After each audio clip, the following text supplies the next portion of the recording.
모두가 다 만사가 잘 되시기를 축복합니다. 이 시간 영상을 볼 텐데요.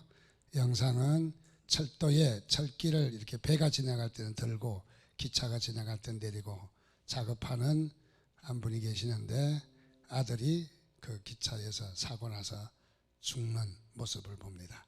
우리 영상 같이 보도록 하겠습니다.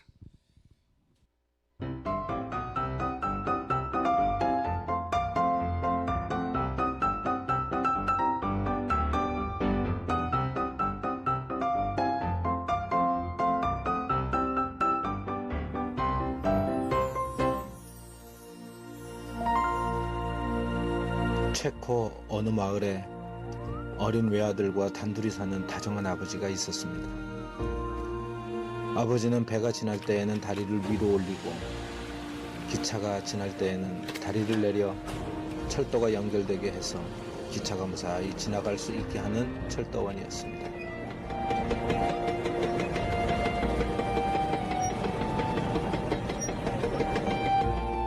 사랑스러운 어린 아들은 자기 아버지가 철도를 연결시켜 놓으면 승객들을 태운 기차가 기적을 울리며 빠르게 지나가는 장면을 지켜보는 것을 좋아했습니다. 어느 날 배가 지나가기 위해 다리가 위로 올려져 있을 때 기차가 예정보다 일찍 빠른 속도로 달려오는 것을 바깥에서 있던 아들이 보았습니다.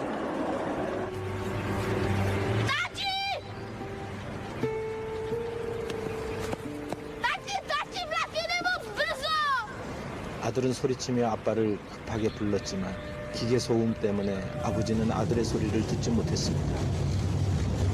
빠른 기적 소리를 내며 달려오는 기차를 발견한 아버지는 본능적으로 아들의 안전을 확인하려고 찾았지만 아들은 보이지 않았습니다. 위험을 감지한 어린 아들은 자기가 직접 레버를 당겨 다리를 내리려다가 그만 난간으로 떨어지게 됩니다.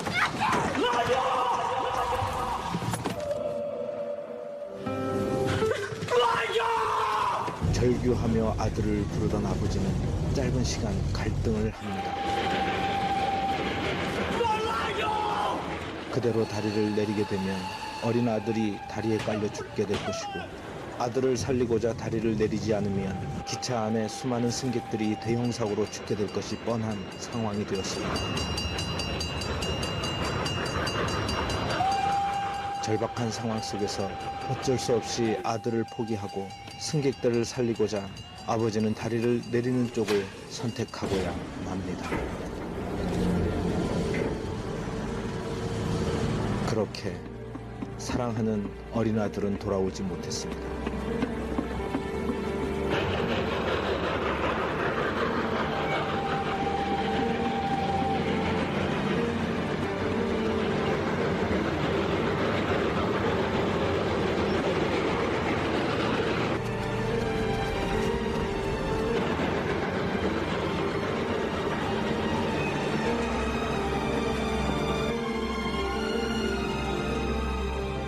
그리고 승객을 태운 기차는 무사히 다리를 건너게 됩니다.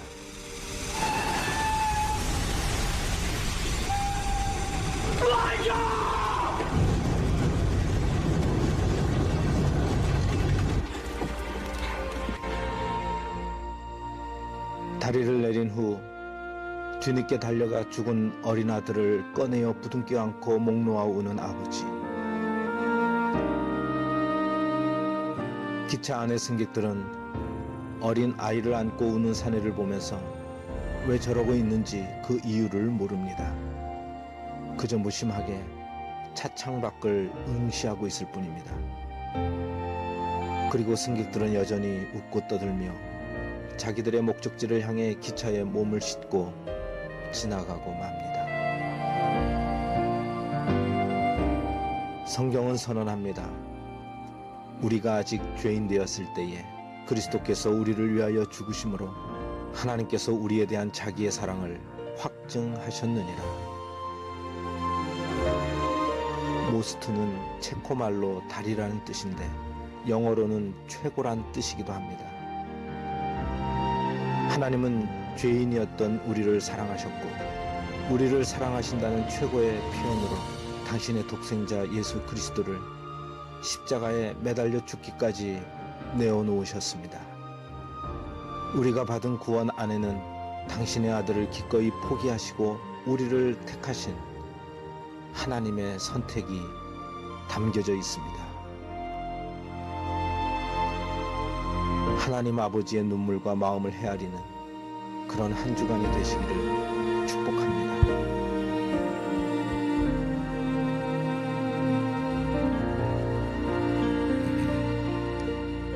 네, 만약 자기가 웃고 또 이렇게 잘난 줄 알고 살고 있지만은 사실은 우리 뒤에 숨겨진 많은 그 아픔이 있다는 거죠. 많은 희생이 있었다는 것이죠. 우리가 잘나서 우리가 다 괜찮은 것 같지만은 우리를 여기까지 오게 하신 분이 계시다. 숨은 많은 희생이 있다 하는 것을 다시 한번 느끼시기를 주님의 이름으로 축원드립니다. 하나님께서는 사람을 사랑하십니다. 그래서 하나님이 세상을 이처럼 사랑하사 독생자를 주셨으니 이는 저를 믿는 자마다 멸망치 않고 영생을 얻게 하려 하심이라. 세상을 사랑하셨다는 말은 사람을 사랑하셨다는 말이죠. 하나님은 사람을 통해서 일하시고 하나님은 사람을 귀히 여기시고 또 사람을 하나님은 관심이 있는 것을 발견합니다. 특별히 북한에 가면은 이런 주체탑이 있습니다. 얼마나 높은지 이 탑의 높이가 170m입니다. 그래서 평양 동쪽과 서쪽에 있는 사람들이 깜깜한 밤에도 언제든지 눈만 뜨면 이 탑이 보이는 거죠. 그래서 이게 주체탑인데 주체 사상을 기념해서 만드는 바로 그런 탑입니다. 대동강을 중심으로 해서 있는 이 김일성의 주체탑입니다. 이 탑은 높이가 170이고 그리고 돌이 25,550개로 쌓여진 탑입니다. 그러니까 이 탑은 돌이 25,550개예요. 왜 이렇게 정확하게 돌의 숫자가 나오느냐 하면 김일성의 70회 생일에 이 365일을 곱하니까 25,550이에요. 거기에 맞춰서 주체탑이 이렇게 만들어졌습니다. 저는 그 불꽃 밑에까지 올라가 왔습니다. 저도. 근데 이 주체탑에 또 이 그 아래에는 게시판처럼 넓은 이렇게 주체 사상이 기록된 바로 그런 것이 있는데 이 세로는 4m고 이 가로는 무려 15m예요. 그게 돌 원석을 갖다가 깎아가지고 그렇게 놨어요. 415m, 4m와 15m라는 말은 무슨 말이냐? 김일성 생일이 4월 15일이에요. 4월 15일. 그걸 상징해서 이 주체탑을 만들어 놨습니다. 저는 오늘 주체탑을 선전하기 위해서가 아니라 이 주체탑의 가장 중심이 되는 문구가 뭐냐면 사람이 모든 것의 주인이다란 말이에요. 사람이. 그리고 모든 것을 사람이 결정한다. 또 모든 일은 사람 중심이 되어야 된다. 참 우리 생각하고 같다 하는 느낌을 가질 수가 있어요. 우리 성경의 생각하고 같은 생각인 것 같다 하는 느낌을 가질 수가 있는데 그러나 사실은 이것을 분석해 보면 전혀 같지가 않습니다. 여기는 어쩌면은 이 하나님의 자리에 자기들이 앉아 있는 거죠. 사람이 앉아 있는 거죠. 하나님의 자리에 공산당이 앉아 있는 거죠.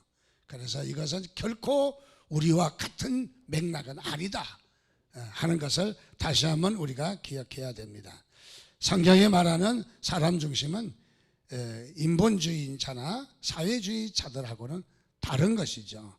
성경이 말하는 사람 중심은 사람이 생명을 지니고 있는데 이 생명이 귀중하다는 거죠. 즉 사람은 하나님의 형상을 지닌 소중한 사람이다. 그래서 사람은 사람 이상의 사람이다 하는 것을 우리가 염두에 둬야 합니다. 그래서 하나님의 형상을 지니고 있고, 그리고 생명이 있기 때문에 사람은 너무너무 귀중하다. 그래서 성경에는 어린아이 하나를 영접하는 것이 곧 나를 영접하는 것이다 라고 말을 했는데, 그만치 우리 하나님은 사람을 하나님의 위치로 끌어올린 바로 그런 모습을 우리가 발견할 수 있습니다. 그래서 생명은 귀하고, 또 생명을 해쳐서 아무리 좋은 일을 한다 할지라도 그것은 합당하지 않다는 것을 말해주는 것이 성경적 사람 중심입니다. 그러나 사회주의자나 인본주의자들의 사람은, 또 공산주의자들의 사람이라는 것은 그런 뜻이 아니라는 것이죠. 즉 사람은 누구를 가리키느냐? 공산주의자를 가리키는 거예요. 공산주의자. 우리 북에서 온 분도 계시지만은 북한에서는 성공하려면 중국이나 북한은 반드시 두 가지를 해야 돼요. 첫째는 군에를 갔다 와야 돼요. 둘째는 공산당 가입을 해야 됩니다. 공산당 가입을 하지 않으면은 절대로 출세할 수 없어요. 성공할 수 없어요. 자, 여기에 이 공산주의나 사회주의자들, 또 인본주의자들이 사람이 중요하다고 외치는 것은, 그것은 공산당이 중요하다는 말이에요. 공산당의 혁명 세력이 중요하다 그 말이죠. 그러니까 우리가 말하는 대중의 모든 사람이 중요하다 하는 말하고는 천지차이인 것이죠. 그래서 주체 사상에 사람 위에 사람이 없고 사람 아래 사람이 없다 하는 것은 우리와 같은 뜻이 아닌 거죠. 그것은 뭐냐? 하나님을 빼고 자기들이 앉아 있는 거예요. 그래서 궁극적인 사람은 누구냐? 통치자입니다. 한 통치자를 가리키는 것이, 그래서 이 사람 중심을 외치는 바로 이 공산당은 사람 죽이는 건 아무것도 아니에요. 예. 왜? 그것은 혁명을 위해서, 그것은 사람을 죽이는 것은 아무런 문제가 되지 않는다. 자, 하나님은 사람을 부르시고 사람을 쓰셔요. 그래서 무슨 일을 할 때도 사람을 부르셔요. 블레셋을 물리칠 때도, 또는 저 아말렉을 물리칠 때도, 또는 이 하나님의 역사를 이루어 가실 때도 창세기에는 하나님이 직접 하셨어요. 하나님께서 빛이 있어라 하심에 빛이 있었고, 다음에 물이 있어라 하면 물이 있었고, 하나님이 직접 하셨지만은, 그러나 창세 이후로는 하나님께서 일을 하실 때 사람을 부르신다는 거죠. 사람을 통해서 일하시는 거죠. 그래서 우리 사람은 하나님의 그 위대한 사역을 감당하는 바로 그런 존재라는 거죠. 그래서 하나님께서는 특별히 우리 천사를 부르셔서 일을 할 수도 있죠. 그래서 천사를 통해서 어떤 일을 하나님께서 하실 수가 있지만은, 하나님은 그렇게 하지 않습니다. 하나님은 사람을 통해서 일하는 것이죠. 특별히 사람은 누구든지 하나님이 부르셔서 쓰시면 쓰신다는 거죠. 그래서 심지어는 성경에도 보니까 때에 따라서는 창기도 부르시고 세리도 부르시고 어부도 부르시고, 하나님은 비록 죄가 있고 비록 우리가 연약하다 할지라도 하나님께서 부르셔서 쓰실 수가 있다. 쓰실 수가 있다. 자, 그래서 하나님은 바로 이 사람을 부르신다는 거죠. 부르시는 것. 그래서 사람을 통해서 이렇게 사람이 미처 이렇게 좀 준비가 안 된 그런 죄가 있을지라도 하나님이 부르셔서 쓰시면 쓰신다는 것이죠. 오늘 성경에도 보니까 하나님께서 부르시는 장면이 나타납니다. 안드레와 요한은 세례 요한의 부름을 통해서 바로 예수님께 나오게 되었어요. 그리고 베드로인 시몬과 나다나엘은 형제, 즉 가족의 전도를 받았어요. 가족의. 그리고 필립은 아무 누구의 도움도 받지 않고 주님께 직접 자기 스스로 나왔어요. 자, 이것을 볼 때 우리가 하나님 앞에 꼭 어떤 성직자나 중직자가 불러야만이 하나님께서 부르신 사람이냐, 그렇지가 않다는 거죠. 하나님은 어떻게 가족을 통해서도 부르시는데 그것이 하나님께서 부르신 거라고요. 어떨 때는 자신이 직접 하나님을 만난 것도 그것도 하나님이 부르신 거 아니에요. 내가 나온 것이 아니라 내가 내가 스스로 자원해서 믿은 것이 아니라 하나님이 부르셨다는 거죠. 안드레와 요한처럼 세례 요한을 통해서 또 예수님께 나오게 돼서 이것도 역시 하나님이 부르셨다는 거죠. 우리가 다양한 방법으로 교회에 나왔습니다. 먼저 우리가 교회에 나온 것에 대해서 하나님이 부른 것을 믿으시기를 바랍니다. 하나님이 부름이 아니었다면 우리는 결코 이 자리에 나올 수 없는 거예요. 하나님께서 우리를 부르셔서 바로 교회에 나오게 됐다. 어떤 사람은 바로 이 가족의 인도로, 어떤 사람은 지나가는 사람의 전도지를 통해서, 어떤 사람은 자기 스스로 어떻게든지 이 교회에 나오게 됐는데, 그 교회에 나오게 된 것이 내가 나온 것이 아니라, 내 스스로 한 것이 아니라 하나님이 그야말로 나를 나오기까지 수많은 일들을 행하셨다는 거죠. 수많은 일들을.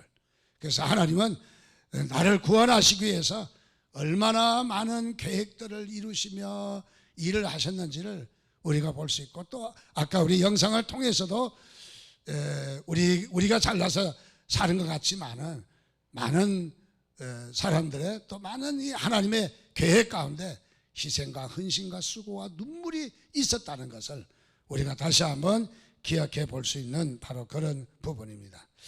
오늘 이 성경에 보면은 바로 이 안드레라고 하는 인물이 나오는데, 이 안드레는 사실상 여기 보면 바로 이렇게 주님께 나와서 결국 나중에 베드로까지 전도하는 이러한 인물입니다.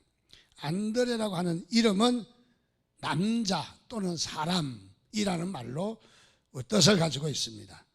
이것을 좀 구체적으로 하면 남자다운 사람이다 그런 뜻이고, 또 사람다운 남자다 하는 그런 뜻을 지니고 있는 안드레입니다. 자, 여기 안드레가 나오는데, 안드레는 바로 여기 성경에 보면 그렇게 우리가 잘 알려지지 않았어요. 또 안드레는 그렇게 뭐 뾰족한 일을, 큰 일을 한 사람도 아니라는 거죠. 베드로처럼 하루에 3,000명이 회개시키는 그런 대중의 놀라운 그 설교를 해서 그냥 구원을 시키는 엄청난 일을 한 사람도 아니에요. 또 뭐 성경에 보면 그렇게 많이 나타나지도 않았어요, 안드레는. 그래서 이 안드레라는 사람은 별로 나타나지도 않았는데, 그런데 이 안드레는 누구를 전도했냐면 베드로를 전도했어요. 그의 형인 베드로를 전도했습니다.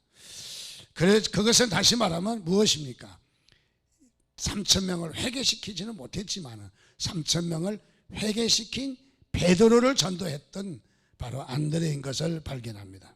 성경에 보면 이 안드레에 대해서 자세히 나오지 않고 대략 한 3번 나오는데, 요한복음 6장 44절 말씀에 보면은 나를 보내신 아버지께서 나를 이끌지 아니하시면 아무도 내게 올 수 없다. 오는 그를 내가 마지막 날에 다시 살리리라. 하나님께서 부르신 것을 말씀하시고, 그 다음에 이 요한복음 6장 8절 9절 말씀에 보니까 제자 중 하나 곧 시몬 베드로의 형제 안드레가 예수께 여짜오되 여기 하나이가 있어 보리떡 5개와 물고기 2마리를 가지고 있나이다. 그러나 그것이 이 많은 사람에게 얼마나 되겠사옵나이까.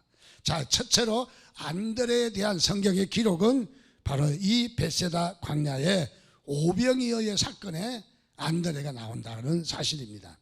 안드레는 가려져 있는 인물입니다. 안드레는 그렇게 뛰어난 인물이 아닙니다. 안드레는 어떤 일을, 큰 일을 한 사람도 아닙니다. 그러나 여기에 3번 가려서 나올 때마다 바로 그렇게 그 주인공으로 등장해서 나오지는 않지만은, 오늘 여기 벳세다 광야에 예수님께서 이 청중들에게 하나님의 말씀을 전하고, 그리고 벳세다 광야에 수많은 사람들이 모여 있는데 모두가 허기가 져 있고, 그러므로 많이 힘든 가운데 있는데 뭔가 먹여서 이 회중들을 기운을 차리게 해야 되는 것은 기정사실이었습니다. 그래서 제자들에게 그렇게 이야기합니다.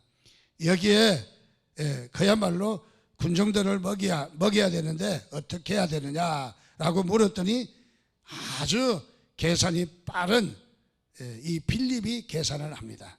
주님, 우리가 조금씩 준다 할지라도 200데나리온이 더 될 것입니다. 우리가 할 수가 없다는 거죠. 계산상으로 도저히 할 수 없다는 것입니다.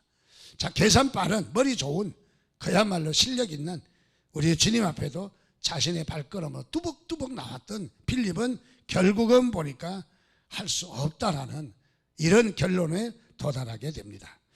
근데 오늘 8절에서 9절 말씀에 보니까 제자 중 하나 곧 시몬 베드로의 형제 안드레가 오늘 나옵니다. 안드레가 이야기합니다. 안드레가 예수께 여짜오되 여기 한 아이가 있어 보리떡 5개와 물고기 2마리를 가졌나이다. 그러나 그것이 이 많은 사람에게 얼마나 되겠사옵나이까? 이 말을 하는 것을 봅니다. 안드레, 이름을 참 잘 지었습니다. 안 드러납니다.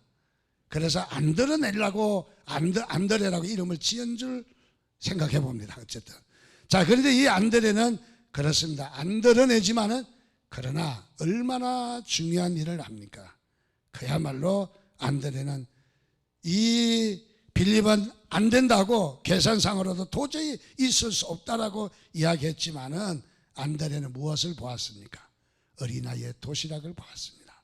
물고기 2마리와 보리떡 5개, 하찮은 존재입니다.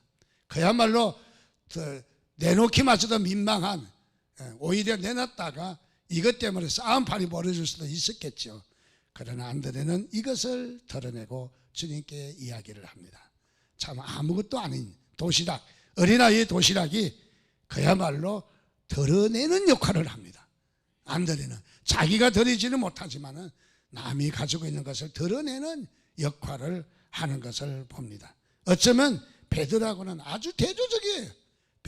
베드로는 드러내고 혈기도 있고 욕심도 있고 대중을 휘어짜고 그런 일을 하지만 안드레는 그런 사람이 아니었다는 것입니다.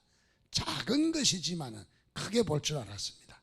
비록 자신은 나서지는 못하지만 그러나 작은 것을 크게 볼 줄 아는 아주 큰 인물인 것을 발견합니다.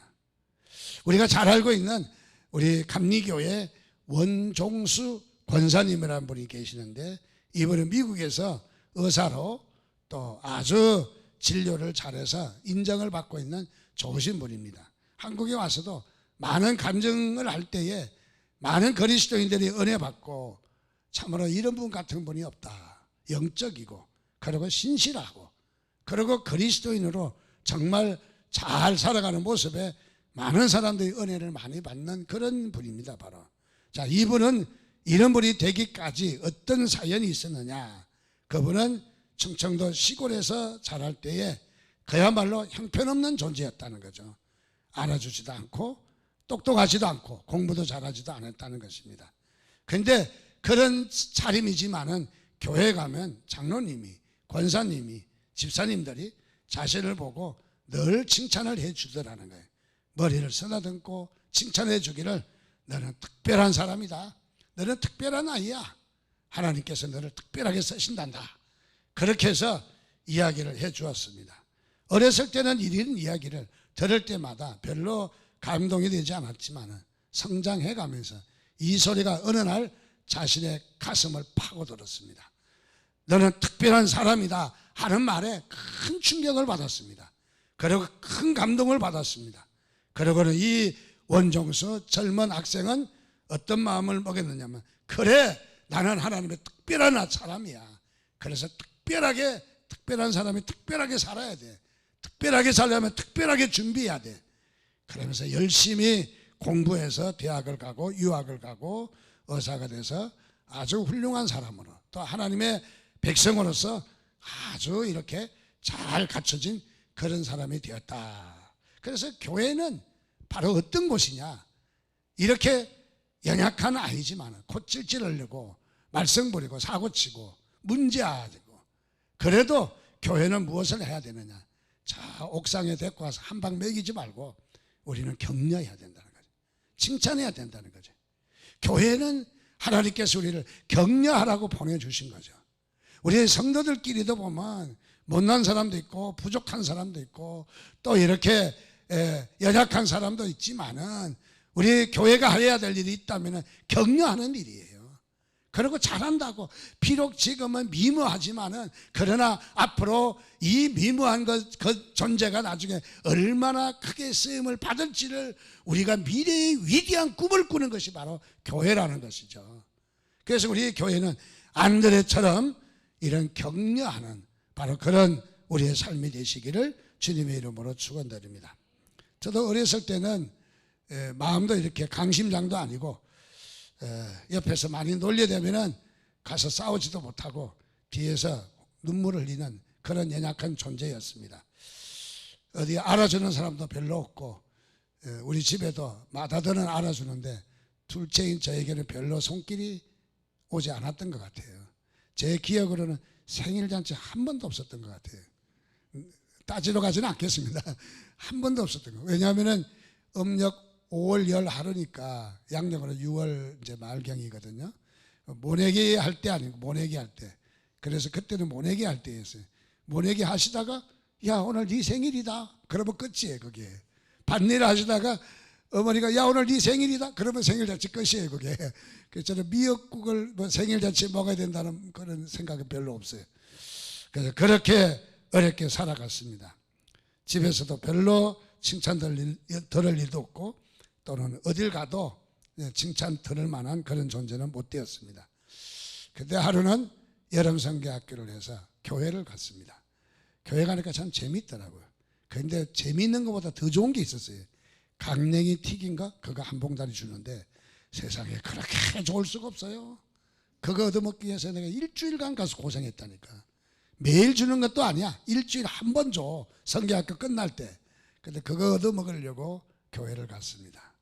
근데 교회를 몇 번 그렇게 가다가 그 교회는 장로님이 사역을 하셨는데 참 설교도 잘하시는 장로님이었어요. 근데 이 장로님 사모님이 그때는 집사님이 계셨는데 저를 보면 칭찬을 하시는 거예요. 그러고 목사 될 사람이라고. 나중에는 성장해서는 저를 보고 인사까지 하시고 목사 될 분이라고 이렇게 정중하게 인사를 했어요. 그래서 저는 목사가 되기까지 아주 관심이 많았어요. 그 사모님, 그 어쩌면 집사님의 특별한 영안, 대단하다. 저는 늘 그렇게 생각하고 왔었어요. 그리고 하나님께서도 사람을 통해서 일하시니까 저에게도 위대한 계획을 가지고 계시는구나. 그렇게 믿고 목사 다니는 일에 열심히 참 어렵고 힘들 때도 그게 힘이 됐던 것이 사실이에요. 그런데 몇 년 전에 제가 찾아가 봤어요. 사모님 어떻게 저를 보면 목사라고 했는데 아마 환상을 보셨습니까? 아니면 주의 음성이 야 저기 저 애가 오는데 목사라고 칭찬을 해라. 성령의 놀라운 소리가 쫙 있었습니까? 그래서 저는 그런 기대하고 물었어요. 물었는데 그분이 이렇게 대답하시는 거예요. 나는 그런 적이 없대요. 근데 실망해갖고는 다시는 안 가기로 했어요. 아유, 그러셨다고 그러니까 많이 칭찬하시면서 칭찬했는가 보라는 거예요. 여기저기 칭찬하면서 그렇게 칭찬을, 그때는 교회가 어려울 때니까 칭찬하면서 그렇게 칭찬을 했는가 보라고. 저는 굉장한 일이 있는 줄 알았는데 굉장한 일이 없더라고요, 바로. 자, 어떻습니까? 우리 교회는 무엇이냐면 칭찬이라는 거죠, 칭찬. 격려라는 것이죠. 그 격려와 칭찬을 통해서 하나님께서 일하시는 것을 발견합니다. 두 번째로 여기에 요한복음 12장 21절 22절 그들이 갈릴리 베세다 사람 빌립에게 가서 청하여 이르되 선생이여 우리가 예수를 배우고자 하나이다 하니 빌립이 안드레에게 가서 말하고 안드레와 빌립이 예수께 가서 여쭈었다. 여기에 안드레가 또 등장합니다. 여기 안드레는 어떤 사람이냐. 여기 안드레는 호산나 찬송하리로다 하고 사람들이 예수님께 몰려들 때에 베세다 사람, 헬라 사람, 그야말로 그런 사람들 몰려드는데 거기에 갈릴리 베세다 사람들이 빌립에게 가서 자기들도 예수님을 만나기를 원하는 거야. 만나기를. 그래서 안드레에게 왔고 안드레는 예수님께 가서 바로 이 베세다 사람들이 주님을 만나고자 합니다. 자, 안드레는 뭐 하는 사람이에요? 안드레의 은사는 사람을 연결하는 연결고리가 된 것을 발견합니다. 연결고리가 된 것. 이런 역할. 한마디로 그냥 오지랖이 넓은 거예요. 오지랖이 넓어서 이 사람 소개하고 저 사람 소개하고 이리 연결시키고 저리 연결시키고 사실은 별 의미 없이 연결을 시킨 것 같아도 나중에 보면은 아주 위대한 일을 해나가는 아주 좋은 동역자에 서 있는 모습을 우리가 발견할 수 있습니다. 즉 두 번째로 이 안드레는 사람을 연결하는 사람이다. 사람을 잘 연결하고 잘 다독거리는 사람이다. 사람도 우리가 보면은 때에 따라서 소개할 수 없는 사람도 있잖아요. 근데 이 안드레는 소개도 잘하고 연결을 잘하는 사람이다. 오늘 우리 교회도 이 작은 연결이, 이 작은 서로의 교제가 얼마나 큰 역할을 하는지 그런 점을 우리가 볼 수 있는 바로 그런 부분입니다. 자, 그렇습니다. 또 우리가 다른 면으로 보면은 여기에 이 안드레는 또 어떤 사람인가를 우리가 볼 수 있습니다. 마태복음 4장 18절 말씀에 보면 갈릴리 해변에 다니시다가 두 형제 곧 베드로라 하는 시몬과 그의 형제 안드레가 바다에 금을 던지는 것을 보시고 그들은 어부더라. 여기에 마태복음 4장에는 다시 보기를 여기에 말씀에 참 특이한 것을 봅니다. 베드로라 하는 시몬과, 베드로는 바꿔진 이름 베드로와 옛날의 이름 시몬을 둘 다 기록했어요. 그리고 안드레보다도 먼저 기록을 했어요. 그리고 안드레는 그의 형제 안드레가 바다에 금을 던지는 것을 보셨다. 여기에 전도자는 누구예요? 안드레입니다. 안드레가 먼저 나와야 합니다. 우리 교회도 이렇게 보면은 그 가정에 아이가 교회에 나왔다가 후에 엄마가 나오고 후에 아빠가 나온 가정이 있어요. 그런 가정은 이야기할 때는 직접적으로 아무개 집사님, 아무개 권사님 부르지 않고 누구 엄마, 누구 아빠 꼭 그렇게 불러요. 꼭 그 가정을 이야기할 때는 이 아이가 먼저 나와요. 먼저. 왜 그렇습니까? 교회 먼저 와서 익숙하게 됐다는 거죠. 우리의 생각에. 그분에 대한 생각이 익숙해졌다는 거죠. 이 아이를 통해서 그 아이의 엄마, 그 아이의 아빠. 오늘 여기에 성경에도 보니까 안드레가 먼저 나와야 돼요. 그런데 안드레가 먼저 나오지 않는다는 거죠. 성경에 그런 인물 또 있죠. 이 바울과 바나바. 이 성경 처음에는 바나바와 바울 그러다가 나중에는요 거꾸로 됐어요. 바울과 바나바 이렇게 나옵니다. 어쩌면 바뀐 거죠. 이 바울이 되기까지 바나바가 얼마나 섬겼는데, 근데 나중에는 바나바가 밀리고 바울이 치고 올라왔어요. 무엇을 이야기합니까? 그것은 이 안드레의 겸손한 모습을 이야기합니다. 안드레의 낮아지신 모습을 이야기합니다. 그래서 이 안드레는 자신의 이름이 뒤에 나와도 불평이나 원망하지 않습니다. 어쩌면 우리 사람들은 어떻습니까? 그 이름이 누가 먼저 나오느냐, 또 우리 세상 정부에 행사할 때도 뭐 누구의 의자에 먼저 가운데에 놨느냐, 뭐 이런 것 서열 엄청나게 따집니다. 엄청나게. 그래서 아예 법으로 정해져 있어요. 서열이 어느 장관은 어디야, 어느 장관은 어디에 다 정해져 있어요. 안드레는 어떤 사람입니까? 겸손한 사람입니다. 교회에서도 자기를 드러내지 않습니다. 교회에서도 잘 나타나지 않습니다. 그런데 이 안드레는 별로 그렇게 한 일도 없어요. 교회 안에서도. 우리 식으로 이야기하면. 또 교회 안에서 큰 어떤 일을 주도한 적도 없어요. 그런데도 불구하고 안드레는 사람을 섬기고 연결하고 그 다음에 겸손하고 낮아진 안드레의 모습을 봅니다. 그래서 이 안드레는 어떤 사람이냐, 교회사 유세비우스의 교세사에 보면은 이런 책이 있어요. 안드레 행전이다. 다른 제자들의 행전은 별로 나타나지 않는데 안드레에 대해서는 안드레 행전이라고, 우리 사도행전 하듯이 안드레 행전이 따로 있는 것을 발견합니다. 이 안드레는 어떻습니까? 소아시아 지역에서 에베소서에서 목회를 하고 열심히 사역을 하다가 어려움을 만나서 러시아 남부 스키티아로 가서 사역을 하게 되었고, 여기에서도 또 어려움을 만나자 그리스의 페투테라고 하는 데 와서 사역을 하게 됩니다.